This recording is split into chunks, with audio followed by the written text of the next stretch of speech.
മന്ദിര programme അത് memorable ആയിരിക്കണം എല്ലാവർക്കും. ജീവിതത്തിന്റെ തിരക്കിലും ദൂരങ്ങൾക്കും ഇടയിൽ നമ്മൾ ഒരുപാട് നാളായി ഒരുമിച്ചിരുന്ന് ചിരിക്കാൻ, സംസാരിക്കാൻ, മനസ്സ് തുറക്കാൻ. അതിന്റെ ഒരു തുടക്കം മാത്രമാണ് ഇന്ന്. ഈ സന്ദർഭത്തിൽ നമ്മളെ വിട്ടുപോയ ഒരുപാട് പേരുണ്ട്. അപ്പൂപ്പൻ, അമ്മുമ്മ, അമ്മ, അങ്ങനെ കുറെ പേര്. അവരെയൊക്കെ ഞാൻ ഈ നിമിഷത്തിൽ ഒന്ന് സ്മരിക്കുന്നു. എഴുന്നേറ്റ് നിന്നാൽ നന്നായിരുന്നു. അവരെ നന്നായി നമ്മൾ ഓർക്കുന്നു. അവരുടെ അനുഗ്രഹങ്ങൾ എല്ലാം തേടും. അതിനോടൊപ്പം തന്നെ ഇന്ന് ഇവിടെ എത്തിച്ചേരാൻ പറ്റാത്ത ഒരുപാട് കുടുംബങ്ങളുണ്ട്. ഫാമിലി മെമ്പേഴ്സ് ദൂരദേശത്തിൽ നിന്നും അടുത്ത ദേശത്തിൽ നിന്നും തന്നെ വരാൻ പറ്റാത്ത ഒരുപാട് പേരുണ്ട്. അവരെയും നമ്മൾ ഈ സന്ദർഭത്തിൽ ഓർക്കുന്നു. 32 പേര്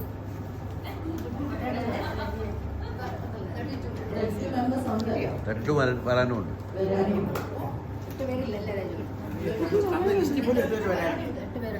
അല്ല, 32 ആണ് നമ്മുടെ ലിസ്റ്റിലുള്ളത്. വരാത്തതും 32 ഓളമാണ്.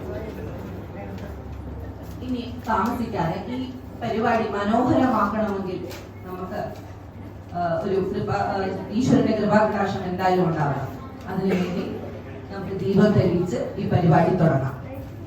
അതിനാൽ സീനിയറായ SRP ഗുരു, വല്യച്ഛൻ, വല്യപ്പച്ചി, അച്ഛൻ, ഗോപാ ചിറ്റപ്പൻ, ഇവരൊക്കെ ഞാൻ വേദിയിലേക്ക് ക്ഷണിക്കുന്നു. അതിനോടൊപ്പം തന്നെ ശ്രീയപ്പച്ചി, രാജപ്പച്ചി, അമ്മയപ്പച്ചി, മനസ്സിലാപ്പച്ചി, ഹൈമാപ്പച്ചി, എല്ലാവരെയും ഞാൻ ഈ വേദിയിലേക്ക് ക്ഷണിക്കുന്നു. നമുക്ക് 5 തിരി മാത്രമേ ഉള്ളൂ. അതുകൊണ്ട് ആദ്യം നമ്മൾ വല്യച്ഛനായിരിക്കും. വല്യച്ഛൻ ആദ്യം വിളക്ക് കൊളുത്തും. അതിനുശേഷം കേൾക്കൂ പ്ലീസ്. വല്യപ്പച്ചി വിളക്ക് കൊളുത്തും. മൂന്നാമത് അച്ഛൻ, പിന്നെ ഗോപാ ചിറ്റപ്പൻ.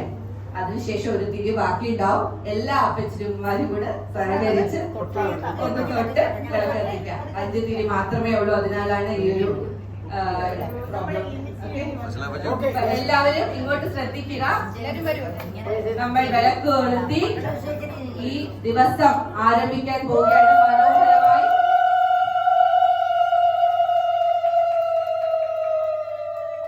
ഈ പരിപാടി മനോഹരമാകാൻ നമ്മൾ പ്രാർത്ഥിക്കുന്നു.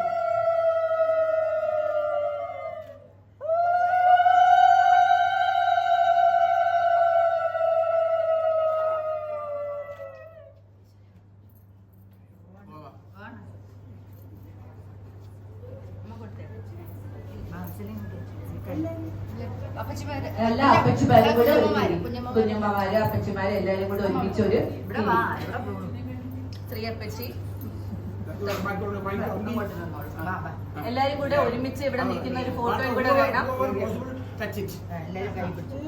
വിളക്ക് കൊളുത്തി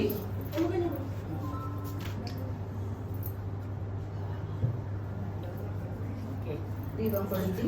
ഇനി ഒരു ചെറിയ പ്രാർത്ഥനാ ഗീതമാണ്. എല്ലാരും ഇരുന്നോളൂ. ചെറിയൊരു പ്രാർത്ഥനാ ഗീതം.